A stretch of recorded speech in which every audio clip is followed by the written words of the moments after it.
It started like any other Senate hearing: polished shoes, stiff suits, cameras rolling, and the quiet hum of whispered calculations behind every glance.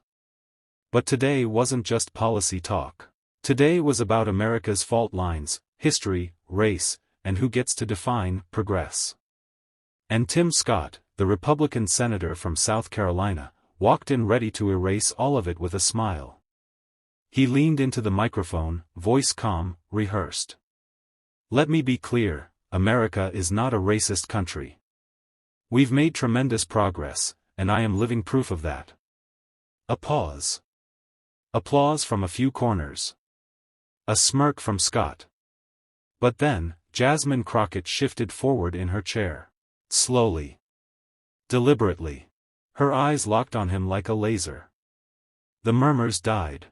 Something was coming. She didn't raise her voice. She didn't need to.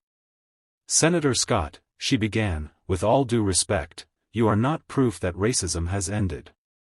You are proof that some of us learned to survive it." The room stilled. For a second, it felt like time froze. A sharp inhale. A paper shuffled in the background. Scott's smirk wavered. Jasmine wasn't done. "You stand here and declare racism a relic of the past while black maternal mortality is 3 times higher than white women's. While we are still redlined by banks, profiled by police, and hunted in our own neighborhoods.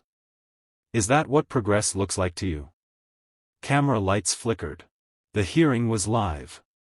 Twitter was already exploding. Newsrooms across the country turned the volume up. She took out a folded page from her file, an image.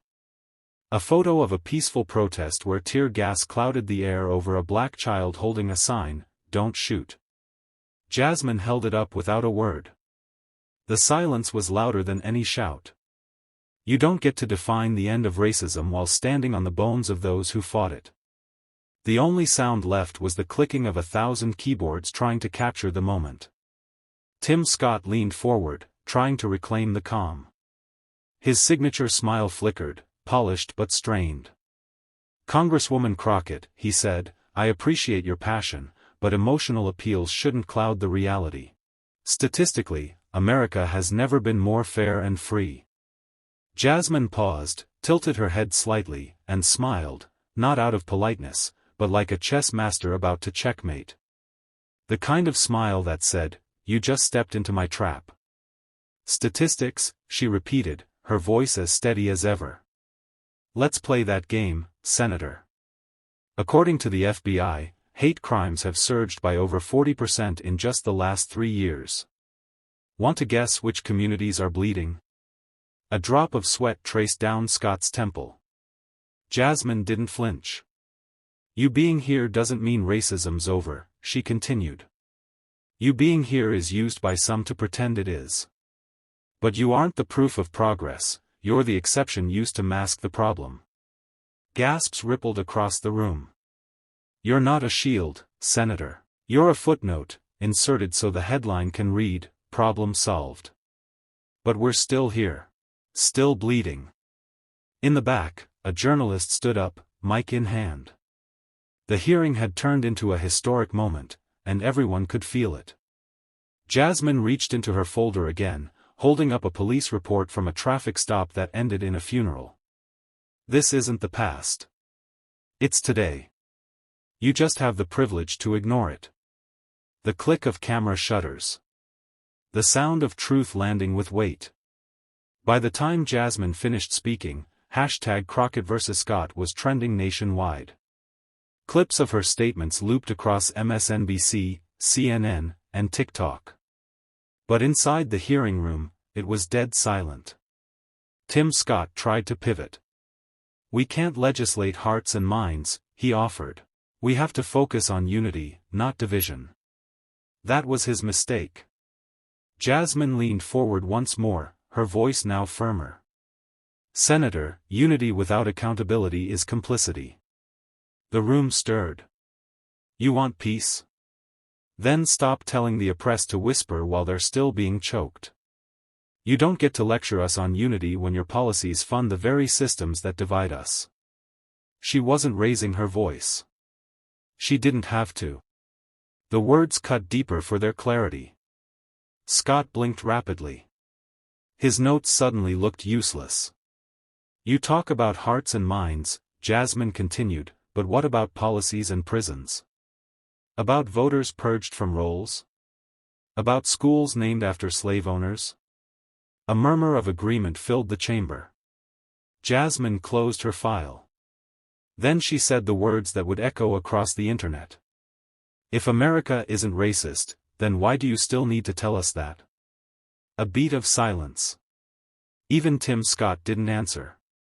The C-SPAN camera zoomed in. No one in the room moved. Some waited for Jasmine to lose her cool.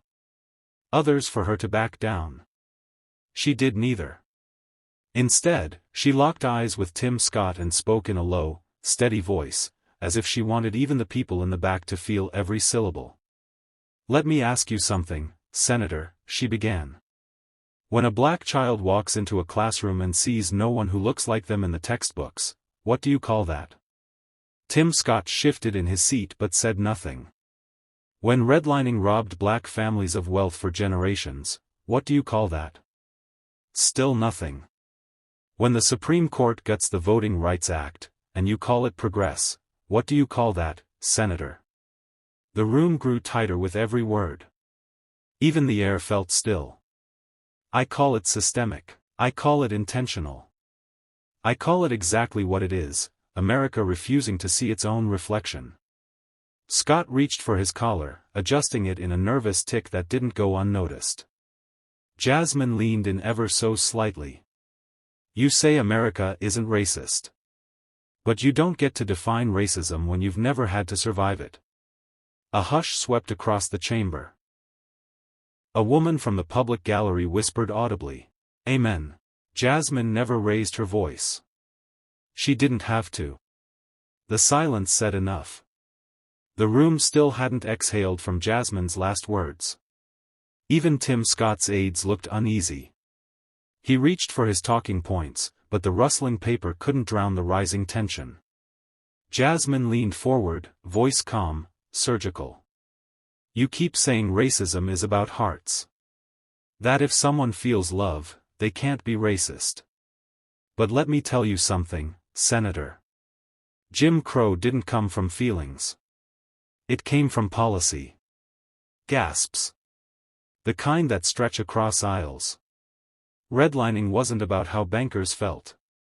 It was about maps. Laws. Systems. And silence like yours that lets it keep happening. Tim opened his mouth to object, but Jasmine didn't give him space. When you refuse to call it what it is, you're not healing the wound, you're hiding it. And history will judge that far more harshly than any debate on this floor. A thunderous quiet followed. Even the reporters in the back stopped typing. And then came the moment no one saw coming. Jasmine pulled out a document from her folder, an official housing discrimination map from 1939. She unfolded it slowly, holding it up for the entire room. This is what denial looks like. This is what systemic looks like. And this, she pointed to the red zone across a black neighborhood, this is what injustice looks like when no one calls it by name. Cameras zoomed in. Journalists sat up straight. Tim Scott, for the first time, looked unsure. Jasmine didn't just speak. She exposed. As Jasmine held the redlined map in the air, silence fell like a curtain. The colors on the paper weren't just history, they were lived experiences. Memories passed down, homes denied. Dreams deferred. Jasmine's voice cut through the stillness like a blade. You see this map, Senator Scott? My grandfather's home was right here. That red circle didn't just cost him a mortgage, it cost my family generational wealth. And you're telling me racism is a feeling? Tim tried to look unmoved. But his eyes betrayed the discomfort building behind his polished demeanor. You talk about pulling yourself up by the bootstraps. But how do you do that when the system stole the boots, burned the straps, and told you to run anyway? The room stirred. A few heads nodded. A quiet came from the gallery. Jasmine kept going. This isn't about victimhood. It's about visibility. Because if we can't name the system, we'll never dismantle it. Tim Scott finally leaned toward his mic. I acknowledge the pain, he said carefully, but we've made progress. I am that progress. Jasmine's eyes narrowed. Her voice dropped to almost a whisper. Progress isn't just who gets a seat, it's what they do with the mic once they have it. That line hit like a drumbeat. Reporters' fingers flew across keyboards. Jasmine paused, scanning the room. Senator, you're right, progress has been made. But denial doesn't preserve progress. It erases it. The weight of her words didn't need volume. They carried truth, and truth is heavy enough. By now, no one was glancing at their phones. No aides whispering in ears. No rustle of notes. The room was locked in, watching, waiting. Tim Scott adjusted his tie and sat upright. I believe in the power of personal responsibility, he began, trying to redirect. We cannot move forward if we continue to dwell on grievances from the past. He said it slowly. Carefully. But Jasmine didn't blink. She let the words sit, burn, and curl at the edges like an old photograph in flame. Then she rose. Senator, with all due respect, the past isn't a grievance, it's a GPS. It tells us how we got here. And if you ignore it, you get lost. Boom. You could see it on the faces in the room, the aides, the interns, even a few hardened committee members.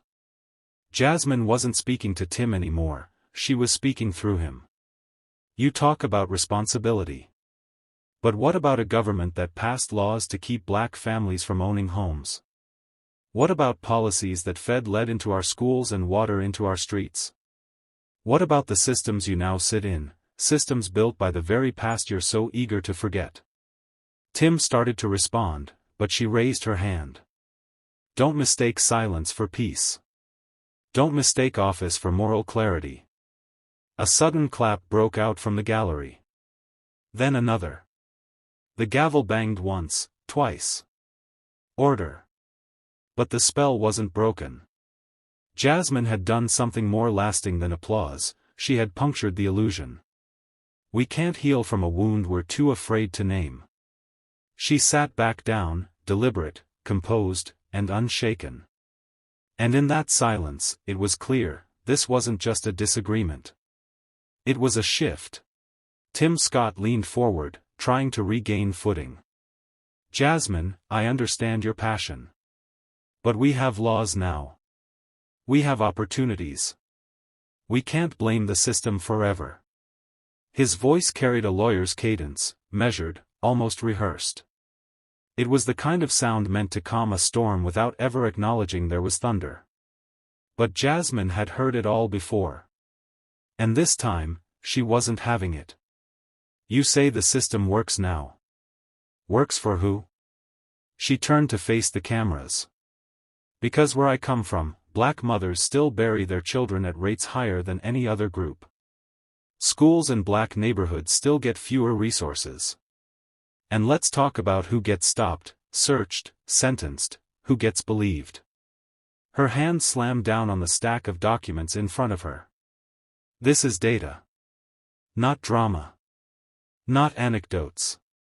Not woke theory. Reality. Tim opened his mouth, but Jasmine pressed on. You want to believe America fixed itself. But a fresh coat of paint doesn't repair rotten wood. Gasps. Murmurs. One senator actually shifted his chair away from the table. Jasmine locked eyes with Tim. You're sitting here saying racism is a memory. But I'm living proof it's muscle, still flexing, still moving, still harming. Then she dropped the final match. The system isn't broken, Senator. It's working exactly as it was designed. And that's what scares you. A long beat of silence. Tim Scott's smile faltered. And just like that, the conversation wasn't about feelings anymore. It was about facts. By now, even the most seasoned staffers were stunned into stillness. Reporters who'd once casually tapped away at keyboards were locked in, fingers frozen above keys. Tim Scott inhaled slowly. "I love this country," he said, his voice rising. "I wouldn't be sitting here if it weren't for progress. I wouldn't exist in this seat if racism still ruled." It sounded noble. Presidential, even. But Jasmine's expression didn't change. "And yet," she said, "you sit here, a product of struggle, and still deny the fire that forged you." She paused, eyes never leaving his. "No one questions your patriotism, Senator. But don't confuse loving this country with lying about it." Her voice was low. Even. But each word landed like a stone dropped in still water. True patriotism doesn't require silence. It demands discomfort. It requires calling out the rot, even if that rot lives in marble halls and legislative language. Someone in the back of the room gasped. "We've been told to wait. To be patient. To celebrate breadcrumbs as if they were banquets. But we're done begging for seats at tables built on our backs." Jasmine leaned forward now, calm, but unrelenting. "We are not here to be symbols of progress while the machinery stays the same. We are here to dismantle what you pretend is fair."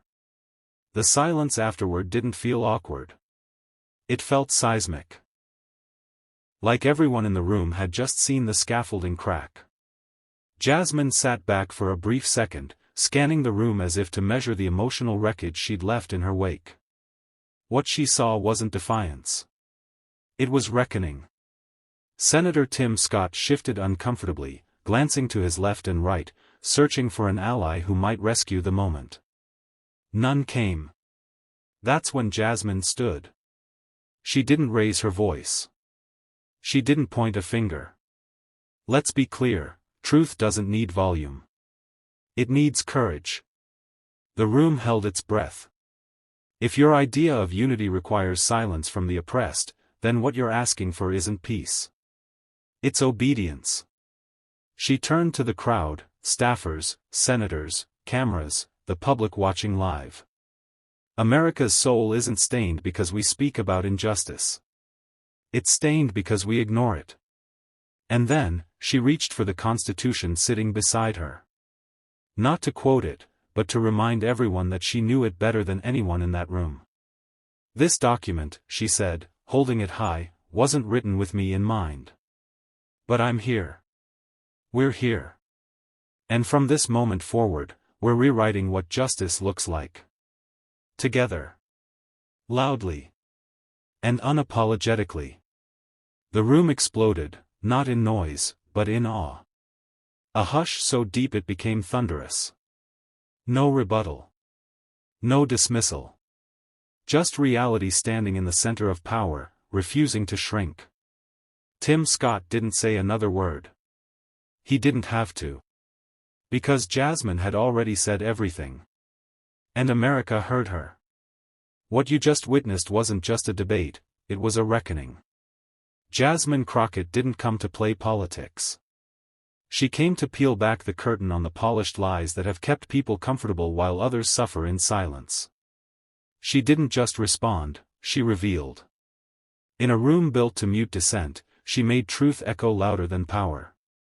And for every viewer watching this moment unfold, know this. When history looks back on who stood up and who stayed silent, Jasmine Crockett's voice won't just be remembered. It will be replayed. Again. And again. Until silence is no longer an option.